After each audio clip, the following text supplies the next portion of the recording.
A question I have hinges on some of today's employment numbers. We've seen a slight rise, at least locally, in one of the staples for Orange County, and that's the leisure and hospitality section. We've added more jobs in the county. We've added more retail jobs in the county, which seem to be plentiful across the nation. However, most retail jobs don't pay a lot in terms of an hourly wage. If any of you had a thinking cap to put on and to be able to help small businesses in this room get an insight into what is it that we need more of in our county in terms of sector and in terms of occupation.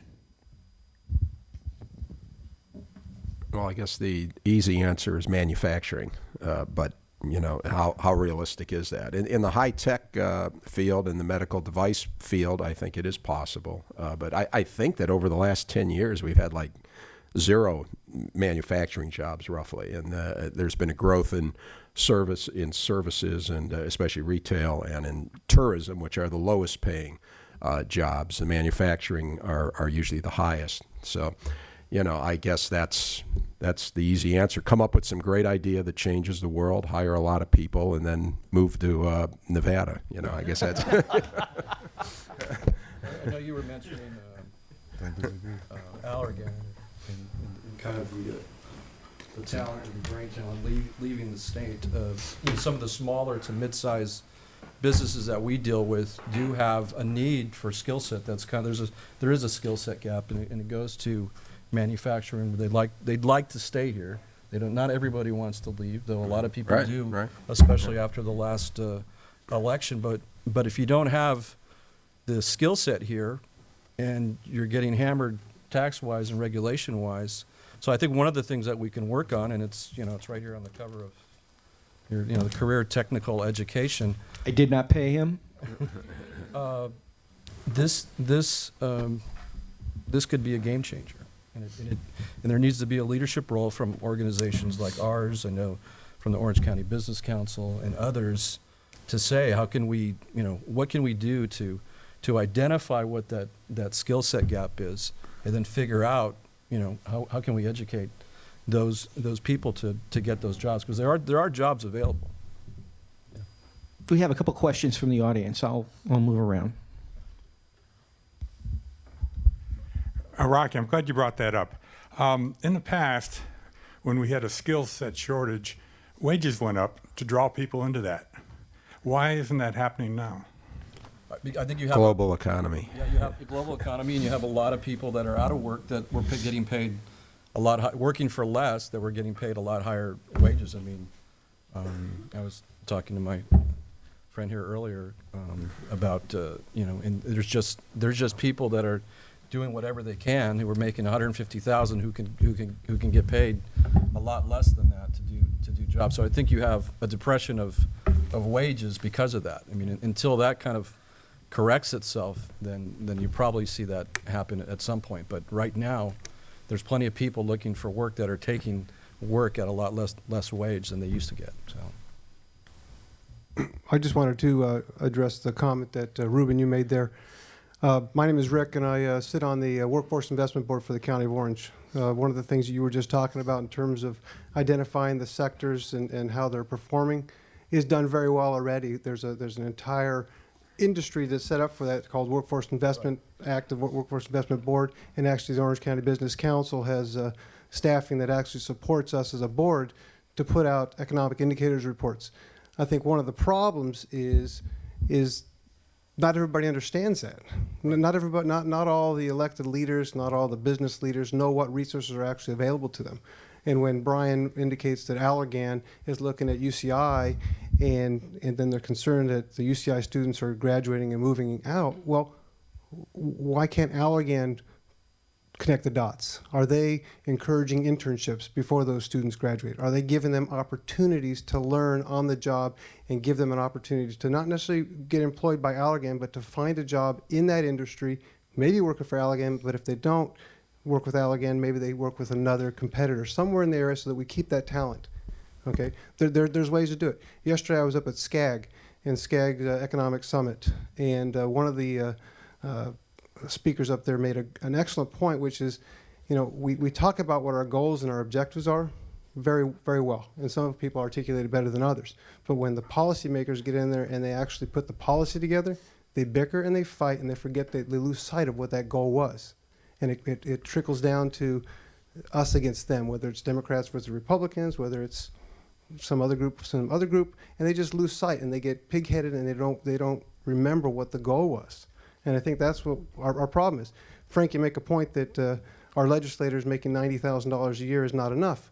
Maybe it's not enough, but to put somebody like a CEO from a corporate position at $650,000 a year, $1 million a year, or $6 million a year in that position, my concern is their focus is not going to be on what's good for the state of California, what's good for this local company. It's what's good for me and my company that's making all this money. That's rewarding me. And those are Rick, real. And you I talk about the follow pensions. you. I can go on a whole lot of things, but the pensions and what Rick said, absolutely 10 years ago, young people, myself included, were very concerned about the pensions. And there were some of us that were very vocal who said to the politicians and the management in place that said, you're screwing us because you don't see what's going on in San Diego. If you guys remember, 10 years ago, San Diego was on the verge of a bankruptcy because of their pensions, and people were ignoring that. It was the law enforcement officials that got the 3% and all those different formulas, and then they started following suit with the other ones. And it was just that the people in the elected positions and a lot of the management positions were going to reap the benefits. But see, and it Rick, became very selfish. Selfish. We got the question. Let me finish kind of a little bit on it. First off, if we had, you kind of have to think about it this way.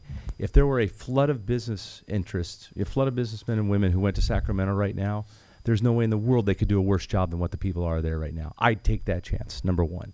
The second thing is what those people will be doing is what we're not being allowed to do as individual businesses. I'm not worried that if you have a business, you're going to go out and start dumping barrels of oil, okay? You're going to make interest in the decisions in the best interest of you. And if we could just be allowed to do that on a macro scale, the state of California, this place is going to get better. The problem is government continues to move in every single time they come in and do something to the point where I can't even have compost in my backyard.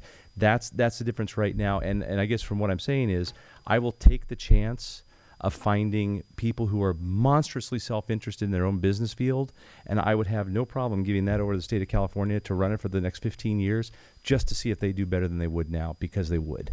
Regardless of what the end state would be, what we're fighting right now is worse. Well, No, it's to lead. Legislation it's not a contest of writing bills. It's to lead.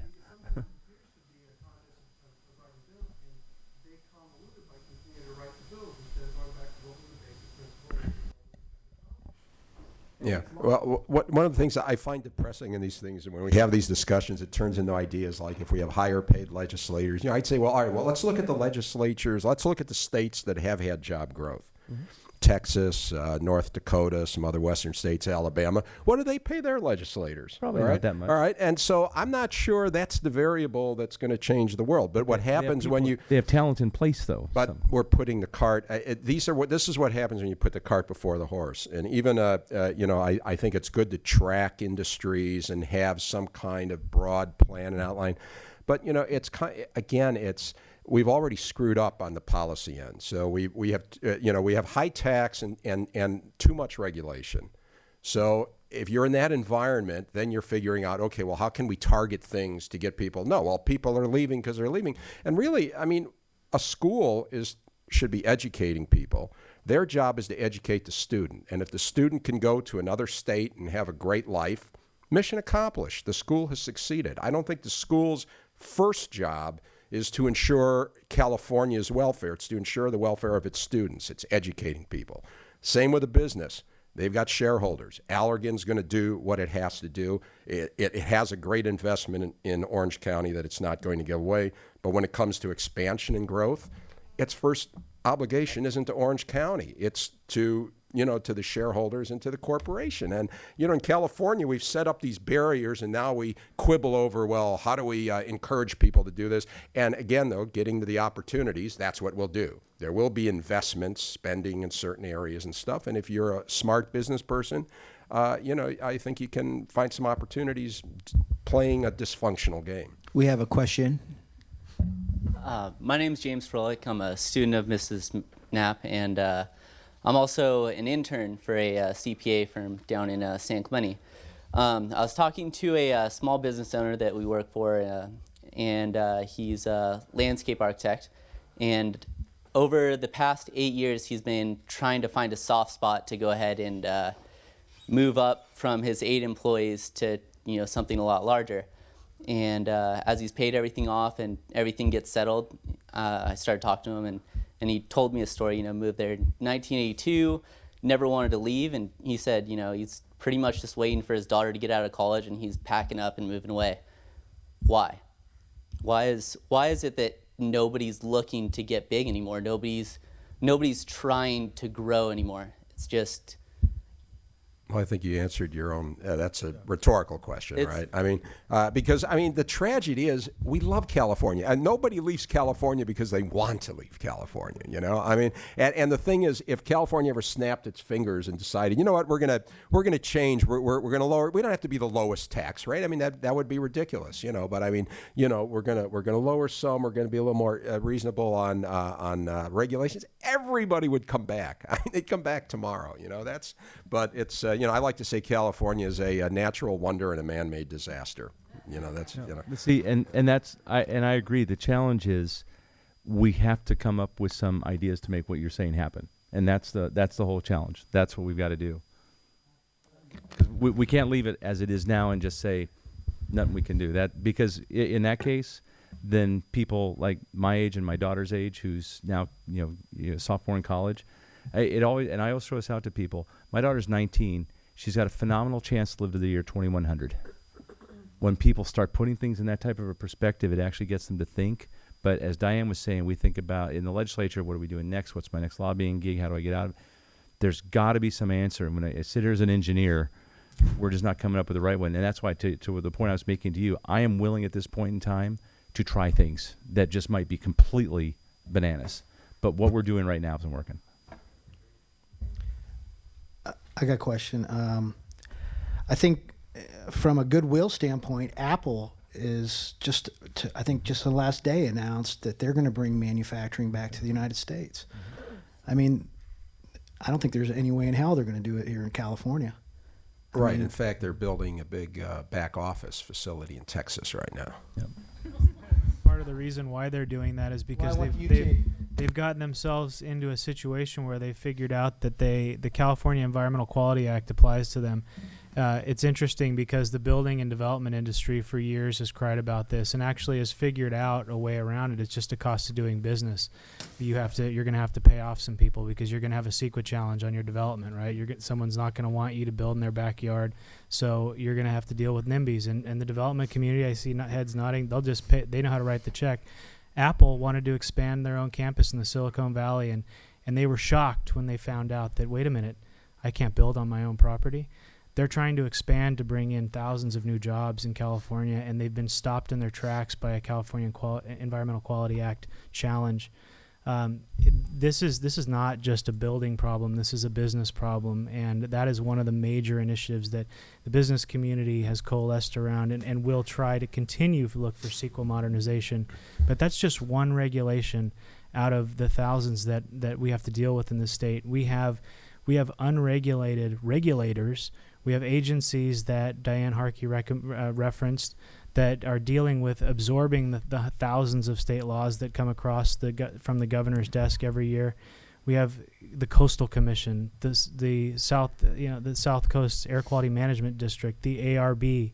We have the Regional Water Quality Control Boards, all with competing interests, all putting their hands in the till, all completely unregulated they're untouchable by the voters. They're appointed bodies. They aren't even elected officials. These are big problems. These are the number one issues for business in California. Yep. It's not so much the state legislature, although that is a big problem. It's these unchecked boards that are the big issue for us. Regulation in California is a train, and it's not going to stop. Yeah. Yeah. Go ahead. No. I was just going to agree with that, and that's the challenge we have in all of us, because in all these levels of government. In Mission Viejo, earlier in the year, We did a 6-month program where we waived all all home improvement permit and license fees. We used some of our reserves to cover the cost. In 6 months, $28 million worth of home repairs went on. Now, did it cause all of it? No. Some people were still going to change their water heaters and stuff, but there was an impact on it. We need, to Brian's point, we need to have some of these entities try something. Maybe it's OCTA putting Wi-Fi on all their buses, which I know they're doing some with, to get more people to take transit. Just little things. People are so afraid to just try some of these things to try to make it easier for people to. Part of the problem with government, and it's happened in the last 20 years, and I'm in technology, and I've seen this happen with technology. 20 years ago, when I gave somebody a computer and said, here's how you're going to use it, they would thank me and say, thank you very much. Now I have to go to them to find out how they want to use the device. We need to turn that around and start meeting what the people's needs are, and part of that's going to require some experimentation and some failures and some successes. But to Brian's point, unless we get in control of some of these groups, we're just going to be in a lot of trouble, and a lot of people like my daughter probably aren't going to move back here. Hi, I'm Wendy Bucknam, and I wonder why, and Texas has been mentioned several times. I wonder why we can't look at what Texas is doing. I happen to work for a small community management company that's part of a larger national company called Associa, which manages community associations. The owner of that company is a Texas state senator, Senator John Corona.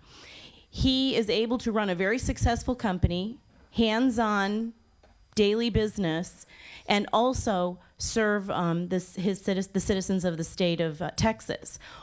And Texas is getting a lot of business. Why can't we take a look at that model and try to apply, and not to mention the regulatory differences are significant. I mean, I think there's been some discussion about the speed at which you can put a Carl's Jr. up in Texas versus California is unbelievably different. I think if we could look at that and get our state legislature to look at these successful states that are similar size and business economic wise are similar to us, perhaps that would be a place to start to look for some changes.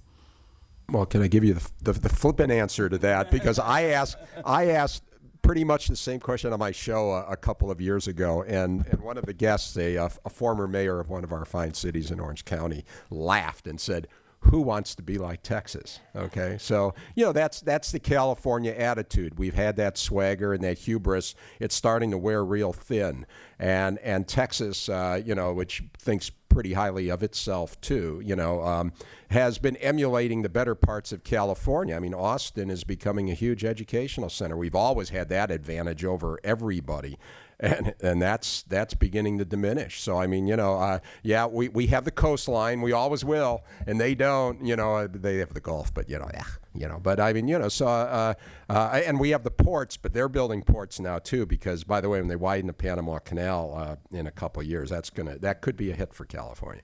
So anyway, the trends are not good. But you raise the right question, but I think the answer tends to be, Texas. We're California.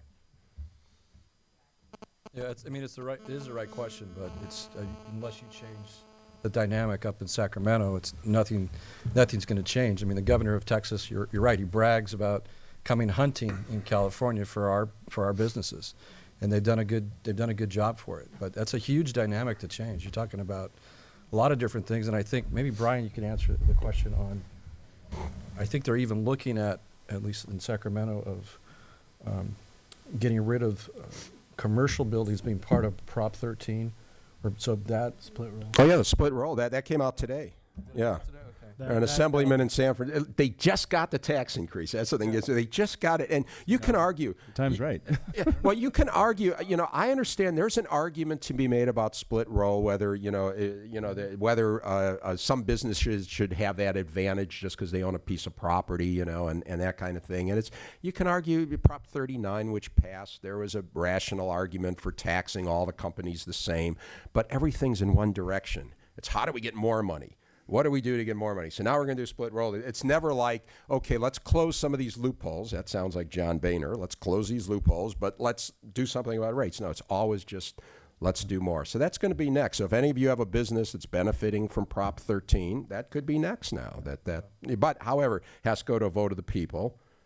But the way things are going, it might well, pass, you know. I mean, So- there was nothing more sobering for me in the last couple of years than when the state of Michigan started advertising in California saying, bring your businesses here. If that doesn't say it right then and there, I don't know what else does. The Orange County Business Council, this is not a joke. We actually got 2 emails to my boss, Lucy Dunn, from a business organization. I think it was a Chamber of Commerce in Laughlin, Nevada.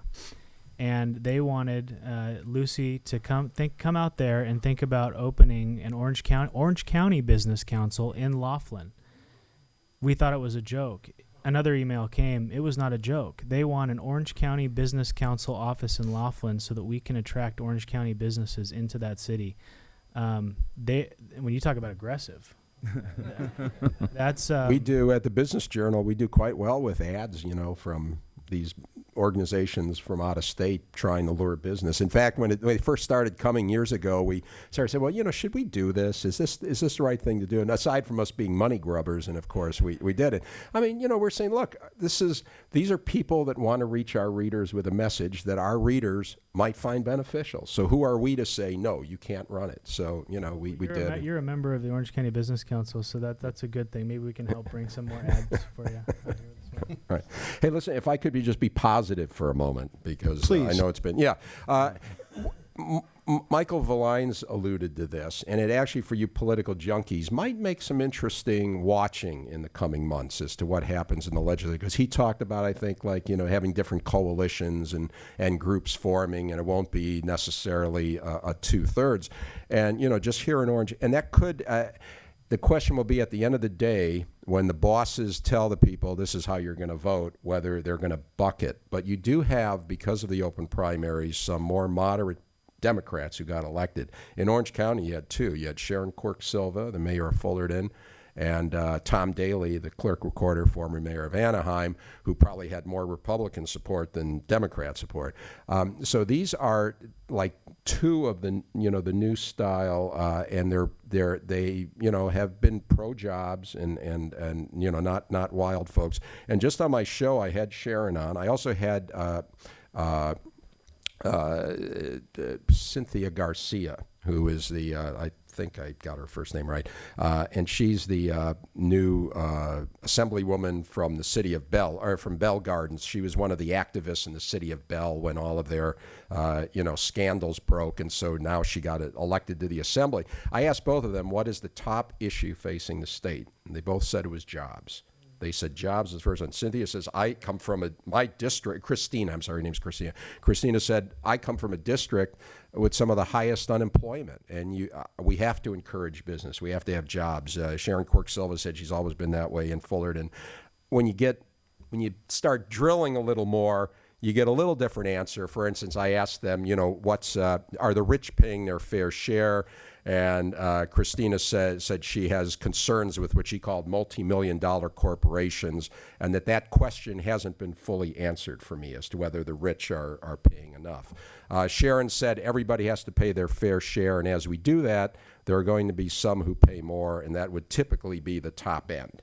So, you know, so you hear that. On the other hand, they do talk, again, about helping business, working with business, reaching across the aisle, and kind of downplaying the 2/3. So it might be interesting if you have some more moderates here, if they start to form a little power group, or if at the end of the day, when they get their marching orders, they march. So that could make some interesting And they're going to have some challenges on that. I was reading a few months ago, in the last 15 years, roughly, use that as a round number, in the last 15 years, 10 million people have moved to California. They've come here.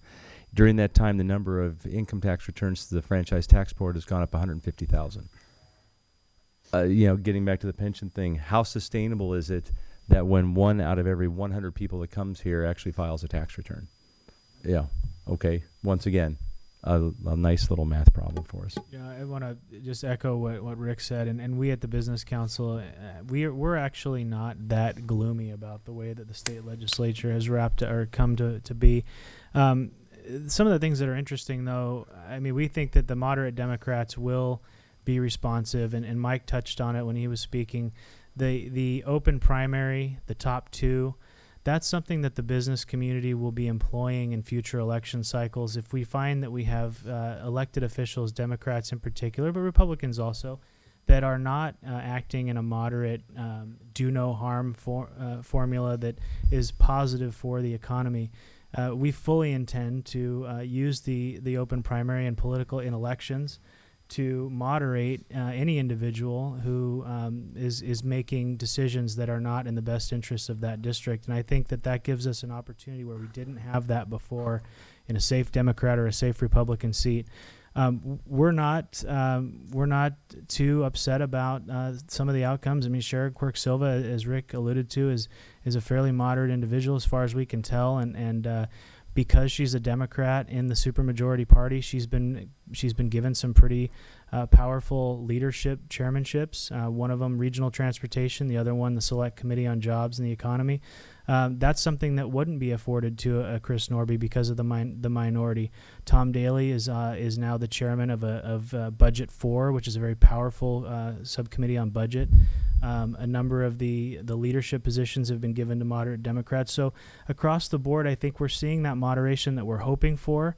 It is interesting to us that out of the 80 members of the Assembly, 38 of them are freshmen. So there's across the board. I mean, save the federal government.